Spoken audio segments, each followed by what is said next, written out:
Honorables, the presiding judge and judges of the Court of Appeals of the State of North Carolina. Oh yes, oh yes, oh yes. The Court of Appeals is now in session.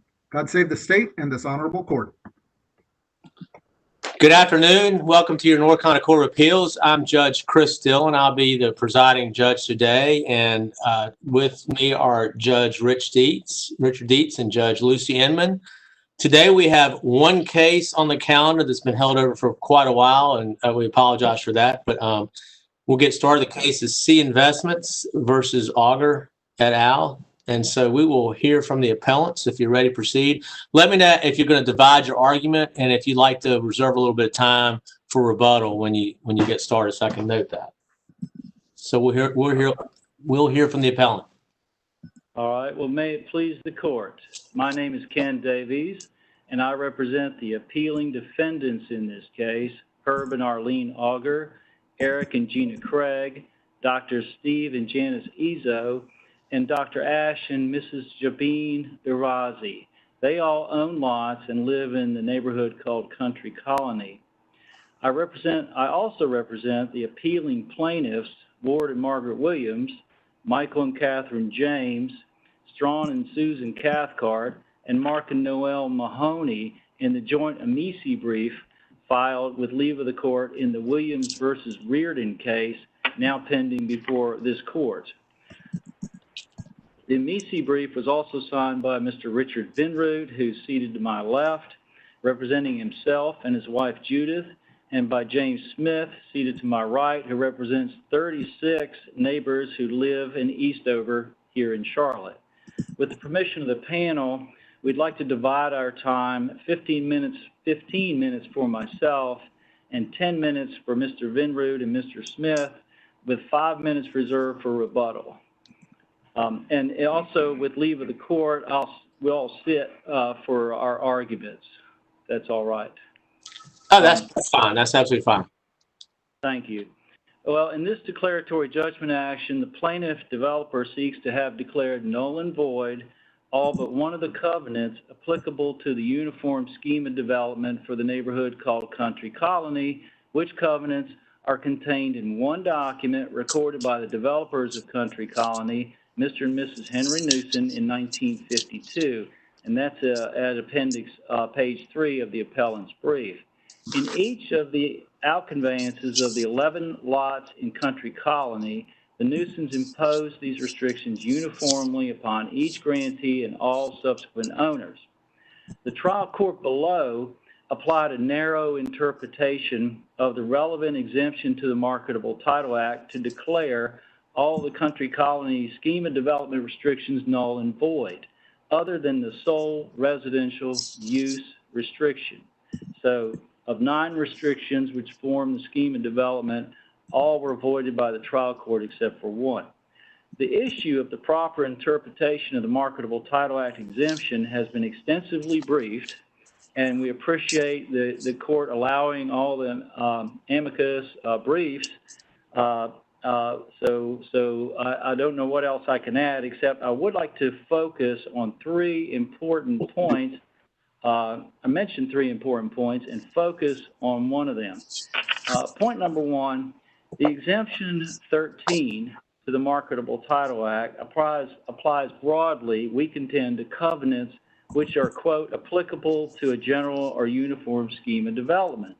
The exemption requires a scheme of development, and in this case, all the restrictions together in one document form as a whole the scheme of development for Country Colony and the trial. Let me ask you a question about that, counsel. So I think this is like our key statutory construction analysis here is, so in this section of the Marketable Title Act, they're identifying certain rights that will not be extinguished by the act.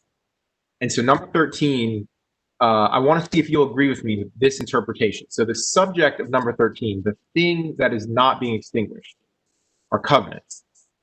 And then to that thing, there are 2 conditions. So there's 2 clauses in the sentence that apply to the covenant.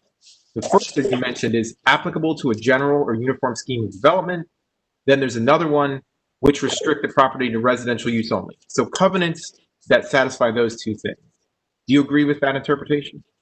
and a third, and are otherwise enforceable. Well, that's right. I which- think that was not really at issue here. But I'm focused on the first two because you only focused on the first of those two. And I'm trying to understand, would you agree that the only covenants here that aren't extinguished must satisfy both of those, be applicable to a general or uniform scheme, and restrict the property to residential use only? Do you agree with that? In part, the residential use only, we would contend, applies to the whole package because that is the package which restricts that neighborhood to residential use only in a certain way, a certain character, and a certain defined scheme of development. But isn't the problem for you with that argument as a matter of statutory construction is that there's a way to do that, which is you would have an S after restrict. The second clause would be applying to the first clause, or the third sort of part here, the second of the two clauses, which restricts the property. So we're talking about the uniform scheme of development has, among other things, a restriction on residential use only. But here the General Assembly wrote it differently. They said covenants, plural, that satisfy these two criteria. And the problem is, you referred to it as a document in your introduction, and I think that's correct because it may be one instrument, but it has many covenants in it, not just one. So, I mean, I think we're going to hear your friend from the appellee that that's essentially the end of it as a matter of statutory construction. So how do we get around the fact that the way this statute was written, there are two different clauses, both which refer back to the initial word covenant? Well, that is going to a very microscopic level. If you look at the purpose and intent of the exception, which you do if you find there's some ambiguity in that exception, then you see that it was intended to protect and preserve uniform residential neighborhoods, and you can't do that without applying all the restrictions to the exception. So what's the ambiguity in this sentence? What part of this sentence is open to more than one reasonable interpretation as a matter of English grammar? Well, okay, if I may, the case law says you cannot have surplusage in your statute. In other words, you have to struggle to try to include all these clauses, not just say, residential use only, because if you interpret just to interrupt you, that's a canon of construction, which is one step after the initial question of is the plain language of the statute ambiguous. What I'm asking you is, have you identified in this sentence an ambiguity in the language itself that appears in that first sentence? Certainly you could read this sentence in more than one way. Well, certainly you read it and say that the covenants applicable to the scheme of development, which the scheme of development includes all those restricted covenants, and the effect of that scheme of development is to restrict the property to residential use only. Well, as I said, I think your friend for the appellee is going to say that's not you're inserting the ambiguity by adding an S after restrict. That's not there. And that without that, we know that the restrict the property is not modifying the uniform scheme of development language because it's in the plural. So the only thing it can be modifying as a matter of English grammar is the word covenant. Well, that may be one way to look at it, but if you look at the second sentence, they use the word covenant. They don't use the plural, and then in the third sentence they use plural again. So they're going back and forth in this. It is, in our opinion, it's clear as mud as far as what is the intent of this. How to interpret this language. And that's sort of what I'm asking you, is to try to convince this court that what about the plain language is clear as mud, because I understand you saying when you go beyond what's in this plain language and start to ask, does it make sense given the broader scheme of what the legislature might have been trying to do here to have these particular covenants extinguished? You might say maybe the legislature didn't want that, but if the language is unambiguous, we're not permitted, the court's not permitted to fix that, only the legislature can fix that. So I'm trying to figure out, before we get to what I think are almost like policy arguments here, about the intent. How do we get past the fact that it doesn't seem to me to be particularly ungrammatical or open to many interpretations. So I'm just trying to get you to give me something. So I heard one thing, which you said it goes plural, singular, plural again. I think your friend for the appellee is going to say that's because it starts out covenants to identify which ones can apply and then shift to a reference to one that exists. And so therefore is now in the singular about this existing one. And then once again returns to the broad restrictive covenants others, because again, you're almost back in a hypothetical of many possibilities. I mean, is there something you see wrong with that interpretation? Well, just if you look at that phrase, there's no need for that phrase applicable to a scheme of development in the pluralness, if that's what the legislature intended. I think the legislature created some ambiguity by including that phrase, which is a term of art pregnant with very precise meaning, according to the prior existing case law, Sedbury versus Parsons, and Toll versus Doctors Building, to speak of two, which defined what that phrase means, and it means package of covenants. Let me ask you a question. Because I think the appellee will say, would have us interpret which restricted property residential use only very narrowly and strictly, and I think you're advocating for something a little bit more broad, anything that pertains to the residential use. So help me out. What kind of covenants would you find in a common planner scheme that you would say is not the type which would necessarily be the type that would restrict the property residential use only in your broader reading? What kind of covenants would fail? Because if every covenant applicable to a common planner scheme would apply, then they wouldn't need to have any kind of restriction. If you're saying, I assume you're saying all of these in this case are applicable to have something to do with residential use. But what types of covenants might you find in a residential common planner scheme neighborhood that wouldn't apply to that might fail here because it doesn't restrict the property residential use in your broad reading? One does come to mind that's in these restrictions, and that is that a property owner shall make no noxious use or obnoxious use of their property. That is based on the law of nuisance, I would say, and it certainly could apply in a commercial context, could comply in a institutional context. But if you look at this package as a whole, it not only tells you that the property has to be used for residential use, but how you can use your property for residential use, where you can put your house, whether you have to have a house or not, what kind of house you have to have, how much privacy there is between you and your neighbors. These are all related to the residential use. Well, why wouldn't the fact that you can't use it for noxious use be a residential purpose? I'm just trying to figure out if we're supposed to read this language which restrict residential use broadly, it's got to be some outer wall there. Otherwise, that language is superfluous, because I don't see that doesn't give me a rule, because no noxious or offensive trade or activity tells you what you can and can't do on your residential property. I'm trying to think of where's the restriction. I mean, perhaps you can only be able to build a single family residence, perhaps, but I mean, it's got to have some kind of limit for that clause to mean something. Well, in the context of a scheme of development for a residential neighborhood, obviously the whole package of restrictions, and here it's 1 through 9, were the plan, the vision of the nuisance in the neighborhood they wanted to create.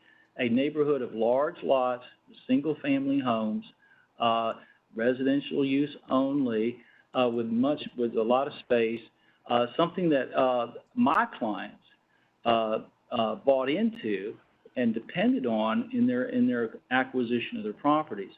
The point is this also: you can and Judge Dietz, if I can get back to your question, if I may, you can say, well, this grammar leads perhaps to this resolution, but if there's any ambiguity at all, you get into the policy issues, and we've had known to us 5 Superior Court judges who've looked at this.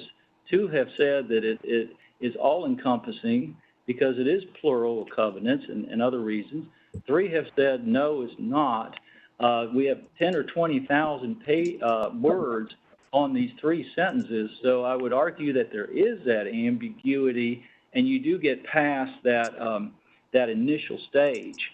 If it was clear as day, I don't think you would have that division of Superior Court judges, some of whom are very well seasoned and experienced, and you wouldn't have this kind of battle going on. To be fair, we hear a version of that argument all the time, which is there's a lawsuit that's made its way over the provision of a contract, for example, that's made it all its way to the Court of Appeals.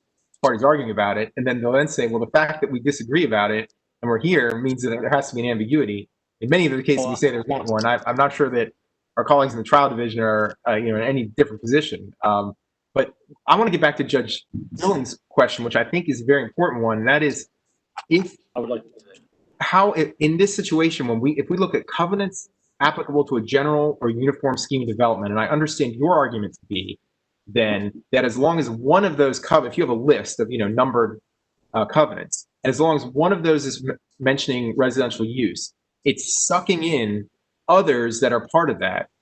How are you going to divide out the ones like you just gave one example, but there's many more, I think, just in the 9 we see in this case, that we can safely say the General Assembly surely did not want to be preserved and not extinguished. So where could we draw that line other than to just read it through its plain language and say only a covenant that says it's restricting it to residential use only survives and any others do not, and that puts property owners on notice in these types of transactions, use a covenant that, and perhaps we record one that merges these into a single covenant. So what's your response to that?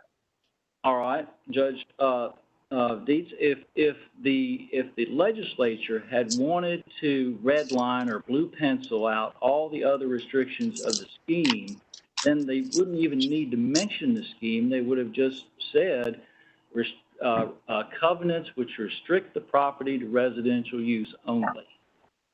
But by including that phrase, applicable to a scheme of development, they broadened that concept to include the package which created the neighborhood that, in this case, Country Colony, and in the other case, Eastover, and there's another case behind it out of Asheville that created these communities. So by inserting that clause, and because of the technical definition of that clause as enunciated in Toll versus Doctors Building and in Sedbury versus Parsons, that was well understood. The definition of a scheme of development is not one covenant. It is not one covenant. A residential use only does not a scheme make. And I think, yes, sorry, Judge. Yes, Mr. Pardon my low-key way of letting you know I have a question, but I find it works best in these virtual arguments.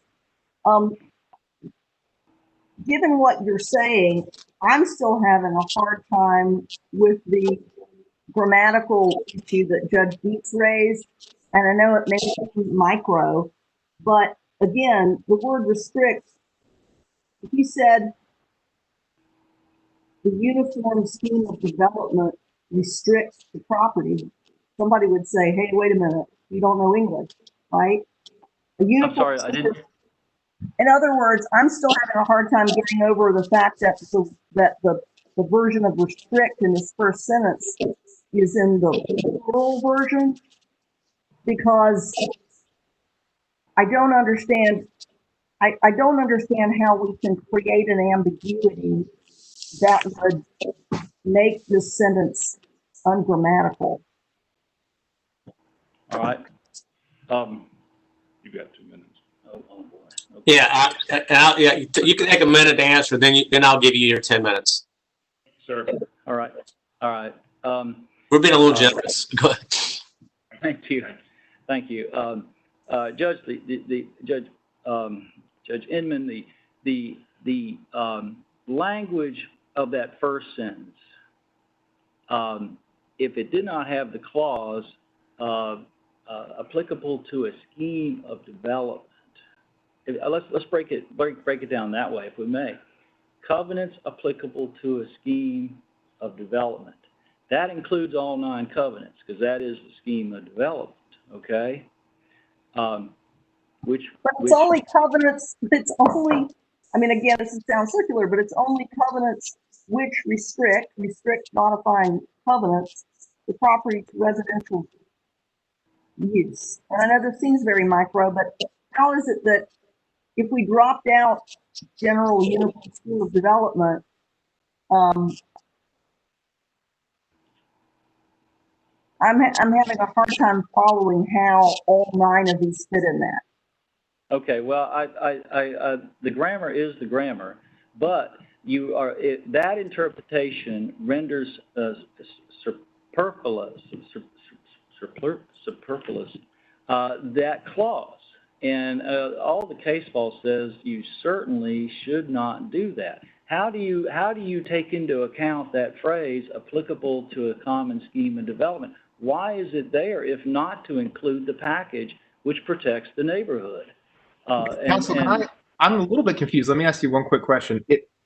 Suppose you had a property owner who had a large piece of property and decided it's a farm, and decided I'm not going to farm anymore. I want most of it to be my house and I want a nice view, but I guess I'll sell the back half there, essentially subdivide it, deed to somebody, and they can do whatever they want, but I don't want like a factory there. So I'm going to have some covenants when we sell this, some restrictions, residential use, and let's say several of the others in the list that are of the 9 in this case. What is that in your view? I mean, are you asserting that would be a uniform scheme, a general or uniform scheme of development? Well, you have problems there, Judge, because you have personal covenants and covenants that run with the land, and you run into that kind of problem when you simply have one party who can enforce those covenants, and so you do not. Right, but let's. I know. It's a simple hypothetical, but I hope you can see my point. Isn't it possible that there are covenants that run with the land? That, in other words, there's some universe of covenants here beyond just ones that are applied to a general or uniform scheme development. And so the General Assembly knew exactly what it was doing here when it used those words, because it did intend to limit them to communities like the one at issue here. Well, Judge Dietz, the example we put in our brief, I think, would apply to your example, which is a party owns a nice big lot on a lake or at the beach, and they sell the front half, but they limit the height of that restriction, and they're already in a neighborhood with a scheme of development. That would not apply in this case. That could be voided by the Marketable Title Act because it is not part of that original scheme of development for the neighborhood. Another important point I'd like to make, if I could, is this law has extinguishes and contractual and real property rights, and so this exception should be interpreted broadly under the case law that deals with laws that may extinguish or interfere with contractual rights. And so if you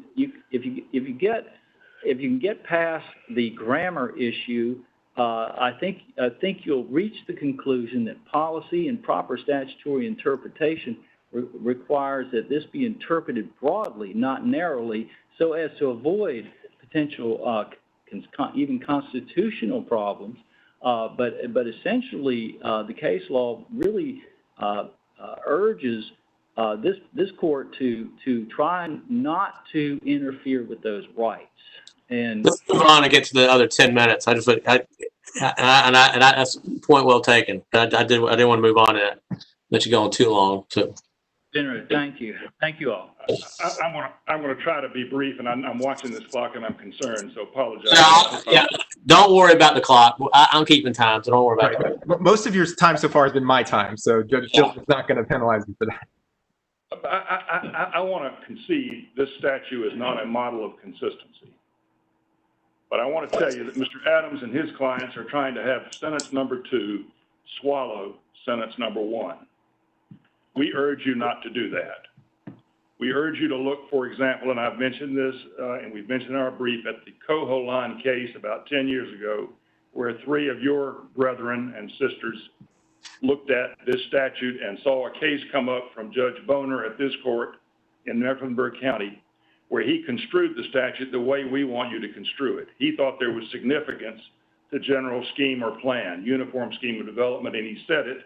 And three of the folks in your court at that time agreed with what he said. They didn't disagree with what he said. And in fairness to Mr. Adams, the issue was not put before that court of whether the statute does what Mr. Adams is now saying it does. Well, let me ask you the question let me ask you this question. If it said covenants applicable to a residential general scheme of development, then it would swallow cover every covenant. But it does have this language which restricts the property residential use. So let me ask you, what types of covenants could somebody put on a residential scheme of development, but that would not get swallowed? That would not be one that would. If you want us to read that broadly, and they want to read it narrowly, it's got to have some endpoint. As I sit here, I don't know what those restrictions would be. Mr. Davies gave it a shot. I just don't have the ability to sit here and conceive what would be. I just think that what they were doing was honoring what was said by a number of justices. I'm thinking of Justice Clarkson in the Franklin case, where he said the general scheme of development is really important. Those who invested on the face of those restrictions are entitled to have their contract performed as written. And they're talking about not just performed by the person who was conveyed the deed, but horizontally the people in the neighborhood. Judge Irvin, later Senator Irvin, said the same thing in the Higdon case when he talked about restrictions pursuant to a general plan of development. And he said there is mutuality and there's mutual equitable easements created horizontally as well as vertically. And then Judge Irvin in Sedbury said much the same thing. I know that I believe they drafted in 1973 a statute with those same words, Uniform Scheme of Development, in honor of those cases before who had talked about those property rights and those contract rights created for that purpose. They were drawing that statute with that in mind. Now, when they got to statute sentence number 2, I think they were defining what they had said in sentence number 1, and we're talking about residential and multifamily sets or schemes of restrictions.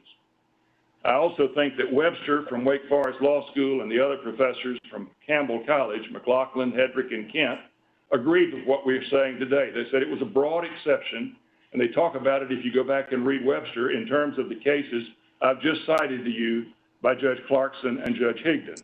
And if you look at what Ed Finley, who now chairs the Utilities Commission and is a friend of many of you, I suspect, friend of mine, wrote as a law student, a bright law student at the time, he said they were writing an exception that was essentially protecting schemes against individual property rights. He saw that section of 13 the same way we say it, the same way Judge Boner saw it, the same way I contend that Judges McGee, Jackson, and Steelman saw it 10 years ago when they essentially affirmed what Judge Boner had done. And in that case, you'll remember, the only way for the party to get out of those restrictions was to claim that what they had there didn't constitute a uniform scheme. That was the first issue in the case. That's the issue that went against the people that came out of Judge Boner's court. They basically concluded that those restrictions were protected by the exception to the Marketable Title Act. But they got them out a second issue, which was the vote count. At the trial level, Judge Boner had counted heads looking at the lot owners. There were 8 lot owners who voted to keep the restrictions and 3 who voted to do away with them. But it turns out on appeal, they didn't count them by lots, they counted them by owners. 8-3 beat the people at the trial level, but when one of those owners had 8 lots, his 8 plus the other 2 gave them 10 votes, and the 10 votes were able to win at the Court of Appeals level. There would have been absolutely no need to go to the vote count issue if the court, either at Boner's level or at the Court of Appeals level, had agreed with the interpretation that Mr. Adams and others are making today. Everybody you have 5 minutes left until you eat into your 5-minute rebuttal, so I'll just let you know that. But so you can finish. Sure. I don't think that second sentence swallows the first sentence. I'll admit it's not a model of consistency, but I think that first sentence is where the meat of this exception is. It was, as everybody who saw it at the time, including Judge Boner later, including the Court of Appeals later, saw it as a broad exception.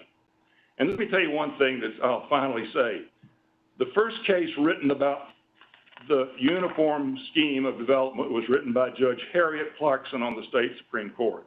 He was a Charlotte man, had been mayor of Charlotte, was appointed by Governor Cam Morrison to be on the Supreme Court. he writes eloquently about that. It turns out that he lived in the house that is now lived in by Mr. and Mrs. Reardon, who are contesting these restrictions. Let me tell you something else about Judge Clarkson. He was one of the founders of Mr. Adams' law firm.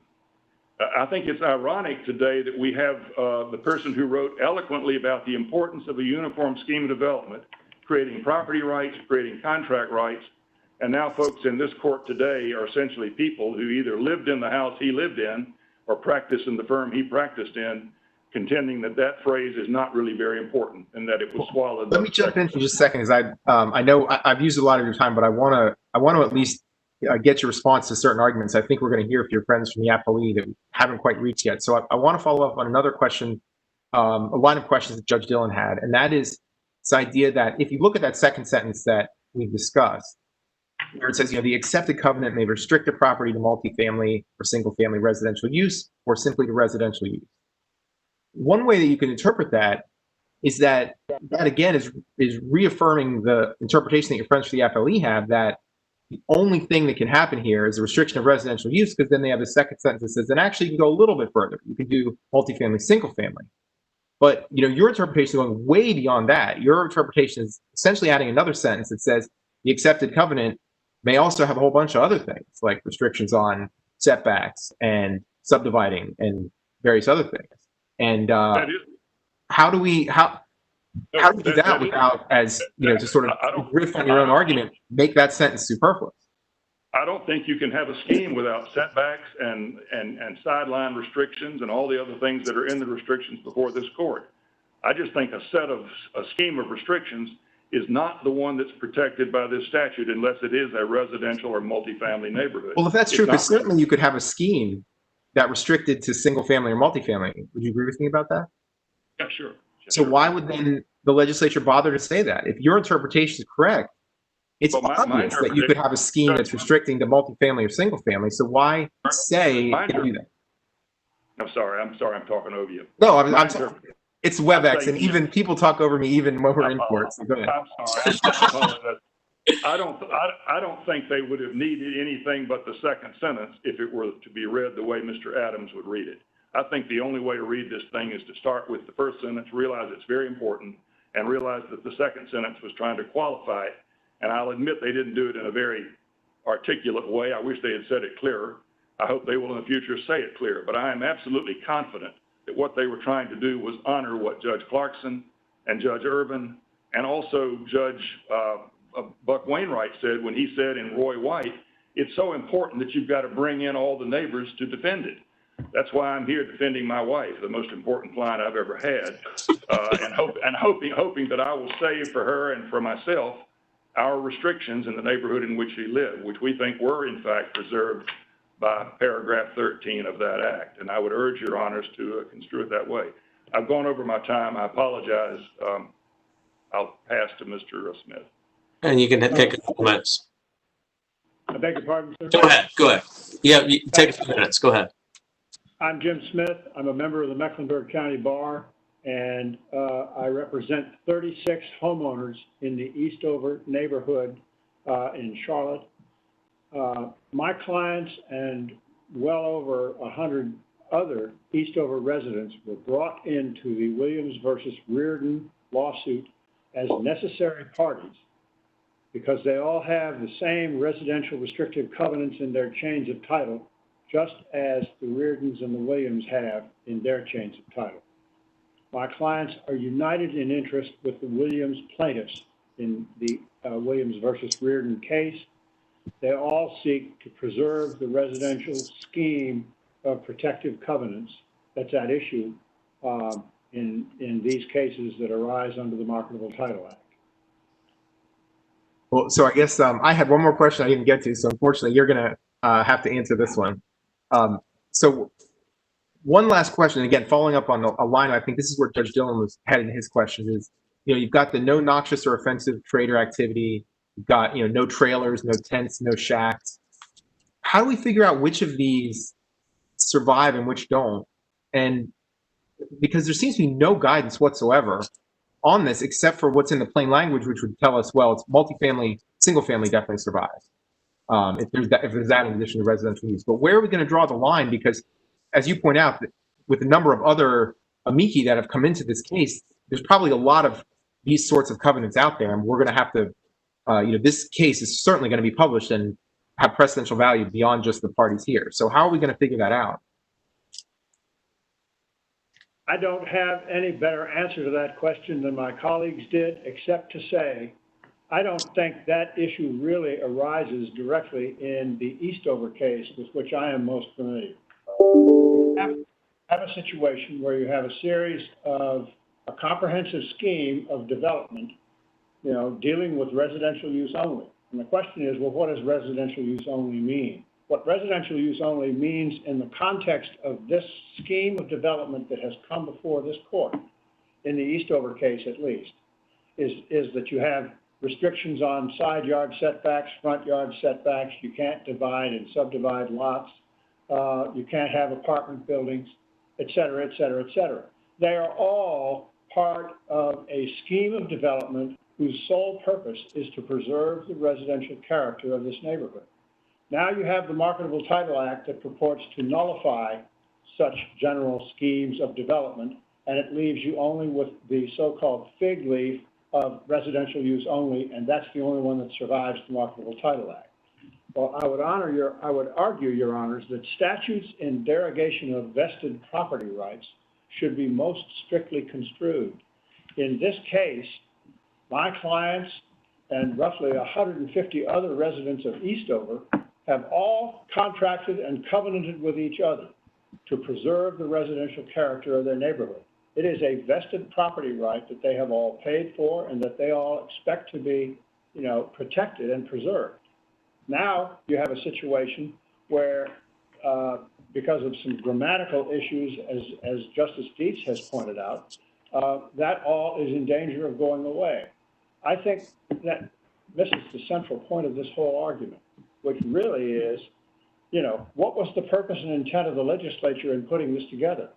They exempted residential use only covenants precisely because that was needed to do that in order to preserve these general and comprehensive schemes of development that existed in Mecklenburg County and, frankly, in thousands of developments around the state. I don't have a simple answer to your question about, where do we draw the line? But in this case, it seems to me, you don't need to worry about drawing the line because the particular covenants at issue here are all residential use only covenants that are created and established as an essential and comprehensive scheme of development. And if you try to wrap up in a minute if you can. So I will do that. I would point out to the court that Article 1, Section 10 of the United States Constitution states that no state shall pass any law impairing the obligation of contracts. Seems to me that may have some pertinence here. And, if the appellee's interpretation of the Act's restrictive use or residential use only exemption is accepted by this court, then the whole residential scheme of development for Eastover, my clients, and all of their neighbors will be destroyed effectively. And all you'll be left with is the fig leaf of residential use only. Well, wouldn't anybody that has a 40-year-old, some claim that's 40 years old, any contract right, whether it's a remainder interest, that they would all be destroyed? Would that make the whole Marketable Title Act unconstitutional? I mean, why wouldn't it do that? I mean, I catch your point, but I mean. The point, Your Honor, is this. This law has been on the books since 1973, and this is the first opportunity any of us have had to appear before the Court of Appeals to deal with what the proper statutory interpretation of this statute is. It is a statute in derogation of vested property rights and should be strictly construed. And, we asked this court to interpret this exemption from the nullification power of the Marketable Title Act in a way that preserves these comprehensive schemes of development, such as we have in Eastover. May I add one point? May I add one point? Real quick, we need to move on. Mr. Adams, they're going to argue that the act was intended to cut off title exams and cut them short, and you ought to broadly interpret that. That certainly was the main purpose of that act.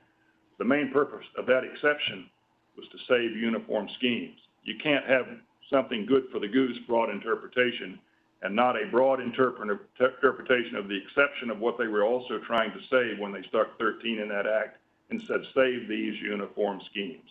Point taken. Let's move on to the appellee. Let's move on. Thank you. Thank you. Okay, we'll hear from the appellee now. Thank you, Your Honors. This is Mike Adams, and I represent C Investments 2 LLC. And let me first ask if I can be heard clearly. Yes, I can hear you. You sound great. Great, thank you. I plan to reserve 10 minutes of time for Mr. Tillman at the end of the argument, and he will address the dismissal issue. I'm going to focus on the Marketable Title Act issue. Perfect. The 8 April 2019 order should be affirmed for the reasons stated in the order. We haven't had debate about this point, but Judge Weiser correctly found that the protective covenants were recorded in February of 1952, and that each of the plaintiff's 7 parcels and the Tillman single parcel had a root title more than 30 years old, which made no reference to the covenants by a book and page number, and that every deed subsequent to that root title did the same thing, made no reference to the protective covenants. None of those findings are challenged, and they're binding on appeal. And we contend that those findings lead to one result, which is based on the plain language of the statute, which is Let me ask you a question. Did anybody make an argument with respect to the seventh covenant that deals with utility lines? Because it seems like that exception 47B-38, which accepts from extinction rights of any person who has an easement or interest in the nature of an easement for utility lines, pipes, cables, conduits. Did anybody make an argument that the 7th covenant survives because of that? And if not, I guess it's waived. I couldn't find it, but I just wondered if anybody made an argument. There was an argument about that, and in fact, I was trying to find it in the statute, but no, we have not. That has never been argued in this case. Okay. I just pointed that out. All right. So the legislation that we're dealing with here, and I'll get to the exception because that's where the rubber hits the road, but the legislation that we're talking about is the Real Property Marketable Title Act. And GS 47B1 states that an express intention of extinguishing old property interests. The language is all conflicting claims based upon any title transaction prior to the 30-year period shall be extinguished. Extinguishing old property interest is a great way of making a marketable title. It benefits all buyers and all sellers and all banks and all title searchers. It reduces doubts about the validity of the title. As we know from the Bailey versus Jackson case cited by Mr. Davies, restrictive covenants are capable of being perpetual until the end of time. Without the Real Property Marketable Title Act, buyers, sellers, banks, title searchers, and title insurers are burdened with every easement, possibility of reverter, etc., in every previous deed going back literally to the beginning of time, and in this case, the 1700s. Because it is conclusively presumed that the buyer has examined every deed in the chain of title. Where does it end? To address the problem with these issues, the legislature passed the Real Property Marketable Title Act and introduced a new concept called a marketable record title. And it states in section 47B2A that subject to the exceptions of 47B3, the marketable title shall be free and clear of all rights, which depend on an old title transaction more than 30 years old. So to be clear, the legislature in B1, the legislature in 47B1 states an intention to extinguish, and in 47B2 actually announces the extinguishment of these old property interests. Now, to balance the competing interests that are at issue, the legislature provided for a preservation system whereby any property owner affected could file a preservation notice, which nobody apparently in any of these cases did. And that preservation notice would have the effect of restarting the 30-year clock. And there's no dispute that there was no preservation notice filed. Requiring some action to avoid losing a property right was not new to the law in 1973. That's a feature of many different aspects of property law. If you don't evict a trespasser, you're at risk of adverse possession of your property rights. If you allow a radical change to occur in your neighborhood, under the Medeiros case, the restrictive covenants will be eliminated. Mr. Davies cites Falk versus Fannie Mae, which has to do with GS 45-37B, which relates to security interests, and it says that there is a conclusive presumption that recorded security interests have been satisfied 15 years after the date of maturity unless a preservation notice has been filed. So these are not new nor unfair concepts. The Court of Appeals has previously upheld the extinguishment of property interest under the Real Property Marketable Title Act in King Associates versus Beckler Development. And in that case, the parties had a possibility of reverter arising from an 1856 railroad deed, which was triggered when the railroad stopped using the property for railroad purposes. The railroad abandoned the property, gave it over to a trail company, but the court held that the possibility of reverter was extinguished by the Marketable Title Act, even though Exception 6 preserves rights of way of any railroad company. The owners of the reverter tried to argue, well, that preserves my possibility of reverter, but the Court of Appeals says, no, it doesn't, and enforced the plain language of the act. So suppose we agree with your friend for the appellant and your friend for the amici that there's some ambiguity here because we're not sure if when the legislature talked about covenants applicable to a general and uniform scheme of development which restricted property to residential use only, they were just talking about the one covenant in the uniform scheme of development that's the one that says residential use only, or all of them as long as one of them says residential use only. But what would be, let's suppose we get there and we're trying to then discern intent. What would be the reason, do you have a reason that the legislature would, knowing that there are all of these general uniform schemes of development out there, choose to preserve only the restriction on residential use and extinguish what they knew were all these other restrictions in these communities, you know, things like setbacks and multifamily, single family, other things that might appear in another covenant that's not restricting it to residential use only. So do you have a reason why the legislature may have done it this way? Yeah, I do, and I believe it's stated in the intention of the act, because the legislature desires to extinguish old property interests of any nature whatsoever, however they're described. And so that the exception should be narrowly construed because the goal is to get rid of these things because they produce litigation which involves neighbors suing neighbors. And half the time it's about setbacks or something like that because people were not aware of them. Well, let me ask you a question. How about a covenant that restricts the, you can only build a single family residence? Why wouldn't that be a covenant that restricts the property to single family residential use under the statute? That question is answered in two Supreme Court cases, I believe, Judge Dillon, and that is the J.T. Hobby and Son case and the Winding Ridge Homeowners Association versus Jaffe case. And the J.T. Hobby and Sons case is the case in which the defendant was proposing to build a home for developmentally disabled adults, and it had the very covenant that you just articulated in it. And the parties argued that that was a use covenant, that restricted the property to single family use, and that this group of developmentally disabled adults weren't a single family. And what the court held in that case was that since restrictive covenants are not favored by the law, ambiguities must be resolved in favor of the unrestrained use of land. And the reason for that is because it's in the best interest of everybody for the unrestricted use and enjoyment of land to be encouraged by the fullest extent. That's the language of the case. And so and Judge Geer's dissenting opinion at the Court of Appeals in Winding Ridge is what is adopted ultimately by the Supreme Court. And she goes at great lengths to explain the principle of why, if ambiguities have to be construed in favor of the unrestrained use, that covenant that you just described is a covenant which describes the structures which may be placed on the property. And it is in fact not a covenant which limits the use of the property.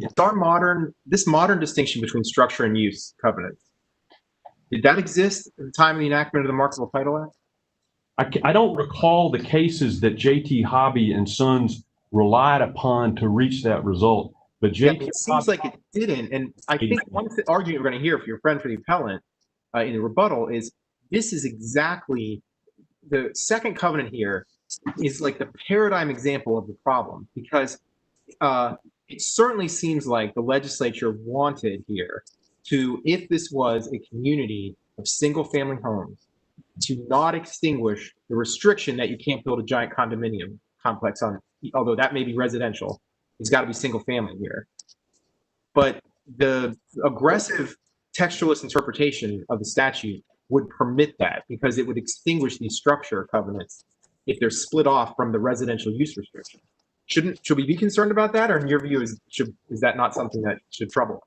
No, I don't think it's something that should trouble you, and I think that the reason for that is based on the language of those two opinions, and that is this, and that the legislature very intentionally chose the word, which restrict the property to residential use only.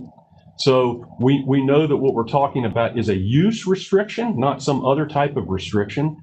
And we have the existing body of law, which goes well before the 50s, that restrictive covenants are not favored, and that ambiguities in the covenant itself have to be interpreted in favor of. Let me ask you a question. Did those cases say that the covenant was ambiguous and therefore we got to construe it against the unfettered use of land, and therefore we're going to say that's structure and this is use? Is that what it said? I believe that was the result of Judge Geer's opinion. I don't think that was the result in J.T. Hobby and Sons. I think that the result in J.T. Hobby and Sons was that it just simply did not restrict the use of the property. I don't think the covenants in those two cases were materially different on that point. Because if the covenants were, I know you construe covenants which are ambiguous against the unfettered use of land. I understand that we're being called to interpret a statute, but I'm going to go read those cases, because if those cases said that the covenant was ambiguous, then you've conceded the argument that the statute's ambiguous by using the word residential use. And we don't necessarily construe statutes narrowly. We construe it by trying to figure out what the legislature meant by it. Address that, because I know we got the Supreme Court cases, but those were construing covenants and not a statute. Well, that's correct. They were construing covenants to determine whether they were use covenants versus structure covenants. And my point is, if it's a use covenant, then we have to evaluate whether it's a covenant which restricts the property to residential use only. If it is not a use covenant, which is the holding of those two cases, it's simply not covered by the statute. And so in terms of the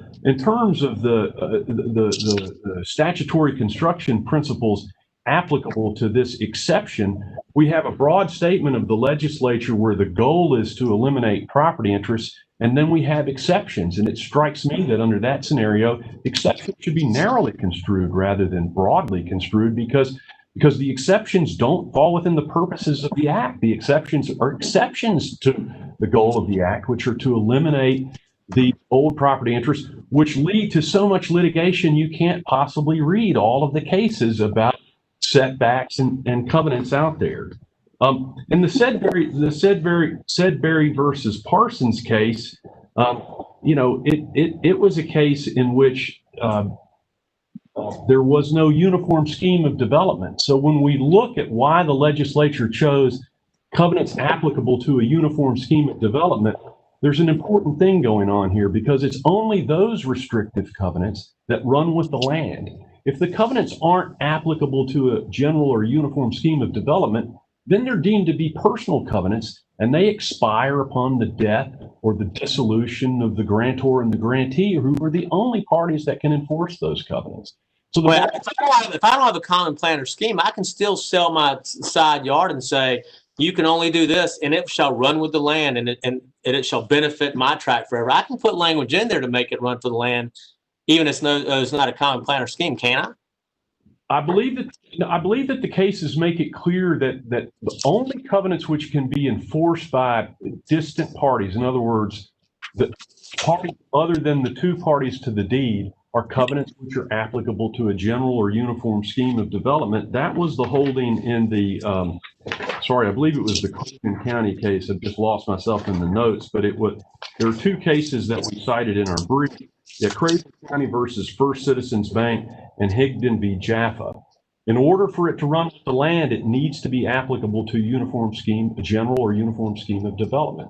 So we could substitute the language there that says covenants which run with the land, or covenants which run with the land which restrict the property to residential use only. That would be one fair reading of it. And the only covenant in this set of covenants which does that is covenant number 1. Covenants number 2 and covenants number 9 don't accomplish that.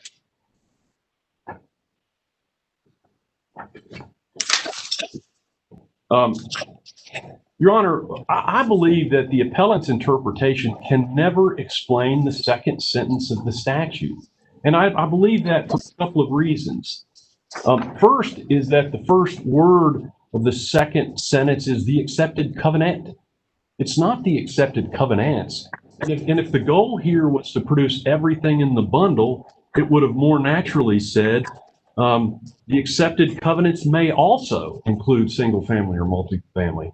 But more profoundly, the second sentence has no meaning if all of the covenants are preserved in the first sentence. Under our interpretation, only the residential use only covenant is preserved.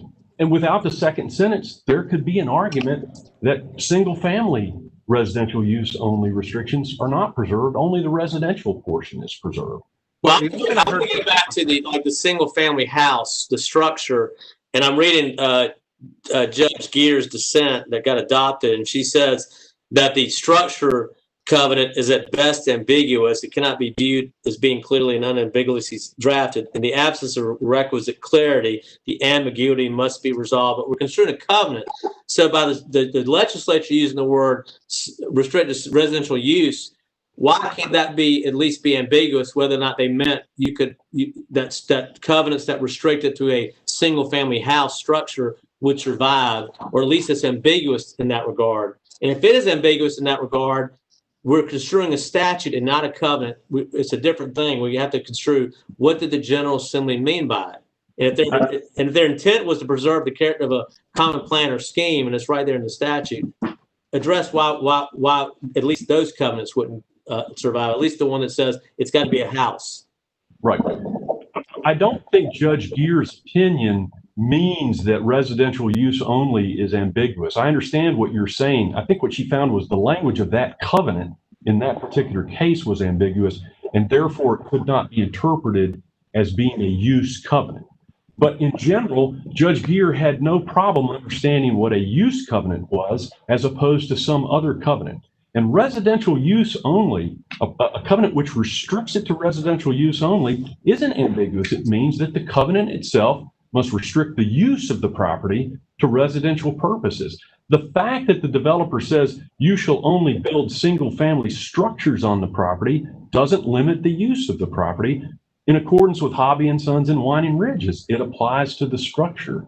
So no covenant other than a covenant which restricts the use of the property to residential use only survives. And I believe under the language of the statute, 3 covenants survive. A covenant which says this property may be used for residential purposes only, a covenant which says this property may be used for multifamily residential purposes only, and a covenant that says this property may be used for single family residential purposes only. You got about 2 minutes, and then you're eating into your 10 minutes that you have left. I think you said you were going. One quick follow-up question I have about that, though. So I think that's getting back to my question, which is, are we certain, though, that in the 1970s, legislators looking at these words would have thought that covenant number 2 in these covenants is something called a structure covenant and not one where at least you can infer that there's a restriction to residential use there because of what it's doing? I mean, are we certain about that? Because I think that was Judge Dillon's point, and if not, we need to find that term at least somewhat ambiguous as to what types of covenants can be absorbed into a residential use covenant. I mean, we do have to look at the meaning of those words at the time of the enactment, right? Yes, and unfortunately, Judge, I'm just simply not prepared to answer that question. I would have to go back and read J.T. Hobby because the answer should be in that case, but I just don't know. Let me, before I finish, address 2 more points. One, Rice v. Covalon, it does not stand for the proposition that was argued by the appellees. Rice v. Covalon specifically did not address the Marketable Title Act at all. don't want to leave that untouched. Lastly, and when it comes to the matters of statutory construction and focusing on the cases that Mr. Davies cite, Turlington versus McLeod basically says when a statute on its face reveals the legislative intent and purpose, its terms are to be given meaning consistent with that intent and purpose. This statute was not the Neighborhood Covenants Preservation Act. This statute is the Real Property Marketable Title Act. It creates a title that can be free and clear so that neighbors aren't subject to suits by neighbors, and so that title searchers don't have to spend a fortune certifying title, so that banks can lend with some certainty and buyers and sellers can buy and sell with certainty and not be faced with lawsuits. That's not my opinion. Those are reasons stated in the statute itself. Thank you. I'll turn it over to Mr. Tillman. You got 10 minutes. Thank you. May it please the court. My name is Chad Tillman. I represent my parents, Lawrence and Linda Tillman. Rather than talk about Exception 13 of the Marketable Title Act, the Tillmans prefer to use their 10 minutes talking about the elephant in the room. The elephant is the motion to dismiss. The Tillmans filed that motion back in February, and it was deferred to this panel on February the 24th. The Tillmans believe the motion is dispositive of this appeal. Simply stated, the Tillmans contend that the appellants have failed to comply with Rule 28B4 of the Rules of Appellate Procedure, which requires the appellants to show that they were entitled by law to appeal when the notice of appeal was taken on May the 7th. The Tillmans thus contend that the current appeal must be dismissed. Specifically, let me ask you a question. I found your argument if we were to look at just at your argument and ignore our case law, it's incredibly persuasive because it's a well-settled principle of jurisdiction that jurisdiction is something that's decided at the time the court requires the case. That's true for the trial division and for the appellate division. So here, we ought to be looking at the moment the notice of appeal is filed, is it interlocutory or not? And not do things happen along the way later that mean that what used to be an interlocutory appeal is now a final judgment. But there is a case out there from this court that says, well, knowing what the purpose of our interlocutory appeal rule is, which is to prevent these, fragmented appeals and piecemeal appeals and so on and so forth. If it turns out that while we're waiting to actually hear the case, it becomes a final judgment, we'll just go ahead and hear it. So, I mean, how do I get around that? That seems to be controlling authority. I assume the case you're referring to is Tarrant v. Freeway Foods of Greenville? Right. When I read that case, it strikes me that the court was exercising its discretion to hear the appeal and that it wasn't deciding whether or not the appellants actually had a right and were entitled by law to the appeal. There was no discussion of the relevant statute or the relevant rule of civil procedure. I'm not civil, appellate procedure. So again, it's one paragraph in the court decision. And it simply says, as a matter of judicial economy, we're going to hear the appeal. So if you're right about that, and I'm that's one interpretation, I guess. So essentially what you're saying is you think the court there was on its own initiative issuing a writ of certiorari and then taking up the case that way. I would contend that implicitly that's exactly what they did. Well, then I guess you can imagine what my next question is going to be is, we just had a whole hour of argument on this case and there's been a ton of briefing. Why don't we just issue cert here and do the same thing that our colleagues did in that case? You certainly could, but I believe you, Your Honor, in recent opinions have written that the cert's only available in exceptional cases. I don't believe this is an exceptional case. The issues that are really important here are coming up in two cases immediately behind this one, and they could be decided in those cases.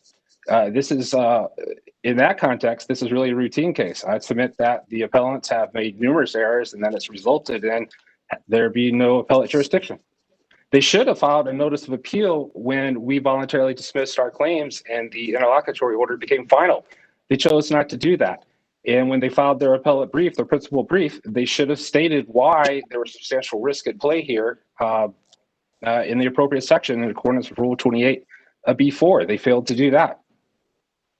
This is a gating issue. If there's no appellate jurisdiction, this court either has to exercise discretion and grant the petition, which I'm not even sure a petition's been filed under the rules in this case, or dismiss the appeal. The appellants cite three cases in their response to my motion.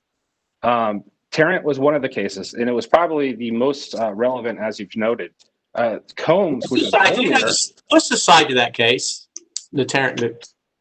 Yes. If you don't know, I'll find it. I do have it here. I just need to pull it up. It is 93 SC2D 808, 2004.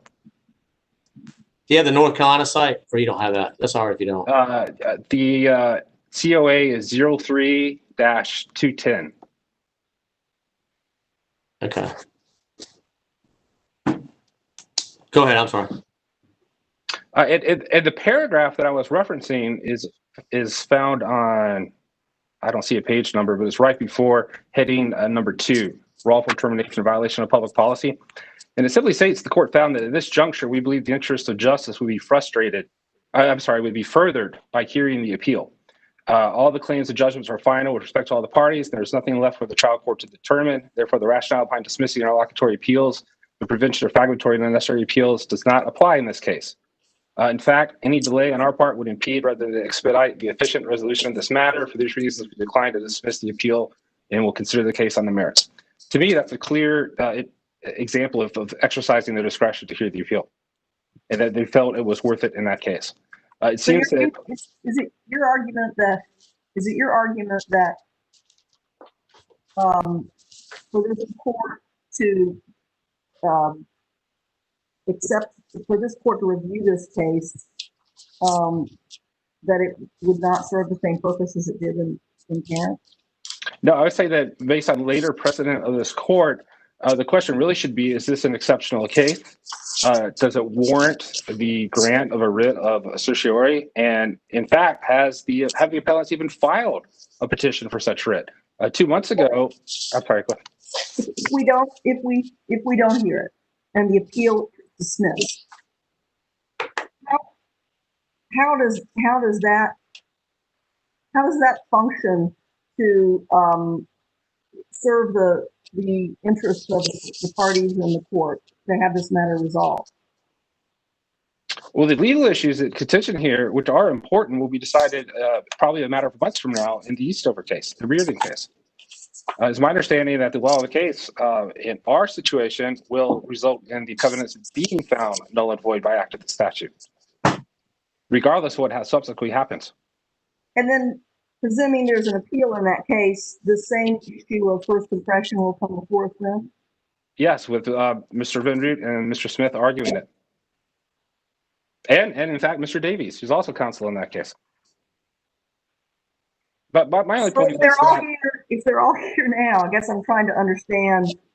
I'm trying to understand how it would serve judicial economy for this court to dismiss this appeal now, simply to hear what sounds like the same very, very legal statutory construction arguments in a different factual scenario. I don't disagree. I think judicial economy would favor hearing this appeal now and exercising discretion. But from the cases I've read over the last 20 years, I don't see where that's the standard. You've spoken to the standard being exceptional cases, and that they're rare. And I don't see where this rises to that level. It seems like a high bar. That's where your honors to decide in your discretion. Judge Dillon, I think there's requests for a re-argument from previous counsel. Just flagging it for you. My only other point is a matter of law. I think they would have the right to appeal had they filed a notice of appeal within 30 days of the order becoming final. And that's what the other cases I think the appellants have cited actually speak to, such as Combs v. Kennedy, that you should file a notice of appeal after dismissal of the remaining claims when the order becomes final. That's all I have on the motion. If you don't have any other questions, I will yield the floor. I'm going to go read that case. I need to go read that because I don't have it in front of me, but I appreciate that. Okay, well, rebuttal? I guess we're in rebuttal time. Is that correct? Mr. Adams was asking if he could use the remaining one. Oh, yeah, go ahead. I'm sorry. Yeah, I want to thank you, Judge Dietz, for alerting Dylan to that. And I wanted to answer your question. I believe that the case that answers the question about whether structure versus use covenants was a distinction before the enactment of the statute is Scott v. Board of Missions, 252 NC 443, which is a 1960 case, and it's the case that's cited for that proposition in JT Hobby, but obviously it hasn't been discussed in our brief, so I won't discuss the case. Okay. We'll look it up. Thank you. 252, 443. Okay. And thank you, Your Honor. That was what I wanted to say. Okay. Now we do time for rebuttal.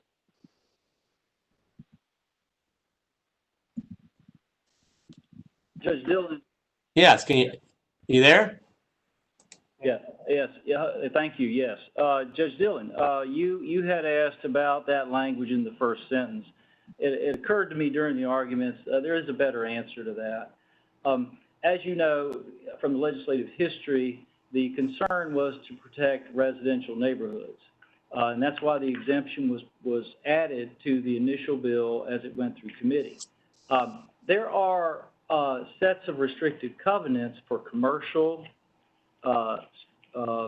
properties, industrial properties, retail properties, institutional properties. And so that last clause there, I would argue, or I think we all would argue, simply ties down the fact that this exception is not going to apply to a scheme of development for a commercial property. It's not going to apply to a scheme of development for an institutional property. It's not going to apply to a scheme of development for a retail property, and it's not going to apply to a scheme of development for a manufacturing type property.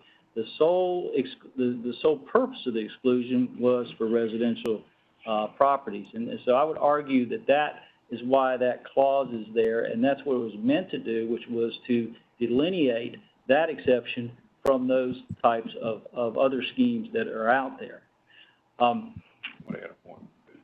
Okay. The Falk case was mentioned.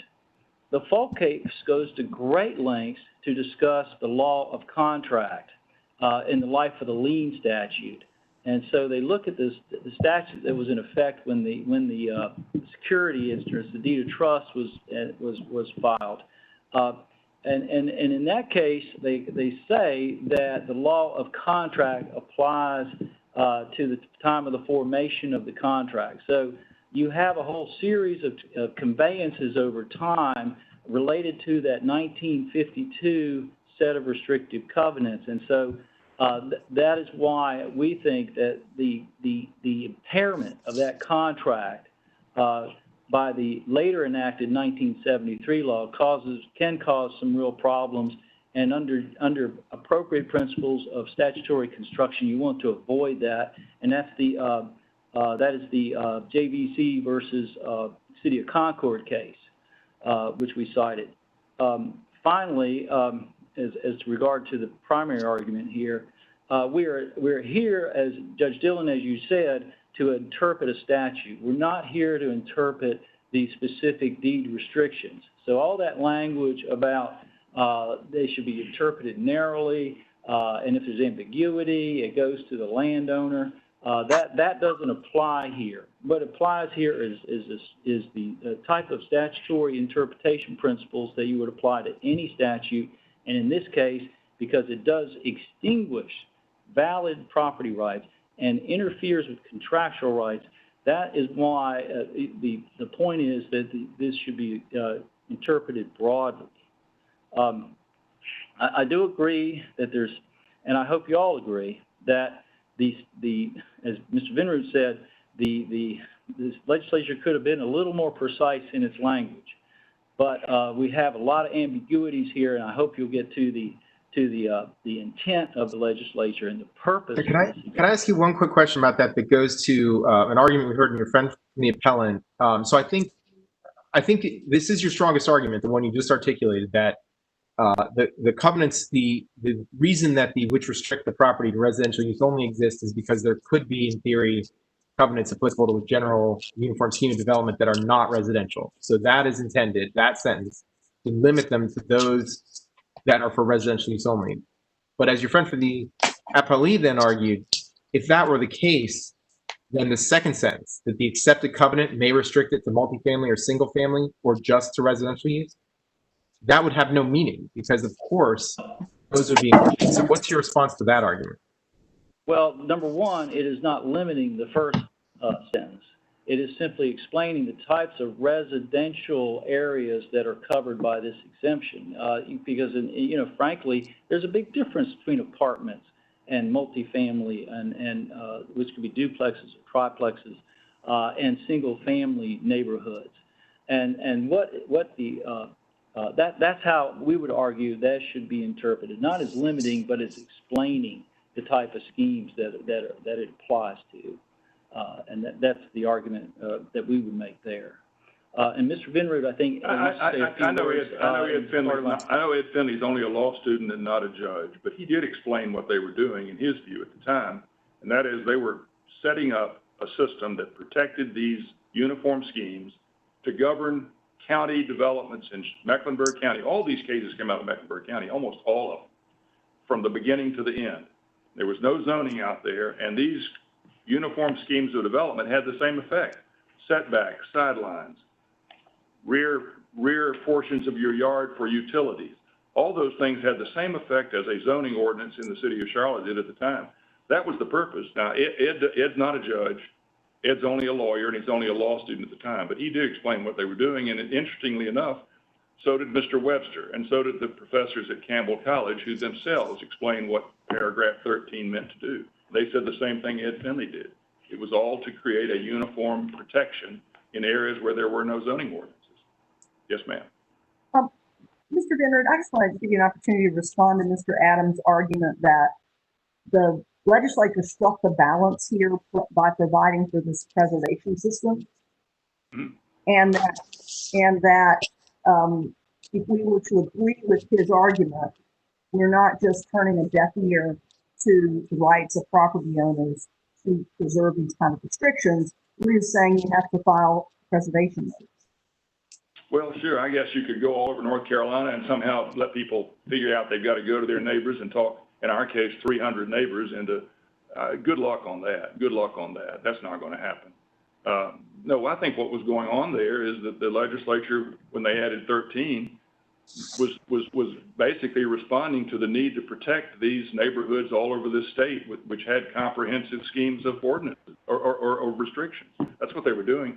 And I said earlier, they did a lousy job of it. They added that second sentence. That second sentence, in my opinion, is to define what's the key of that statute, and that is the first sentence. And as I said earlier, Mr. Adams is somehow arguing that everything needs a broad interpretation. That is, you need to broadly overwhelm this statute with doing away with anything beyond 30 years.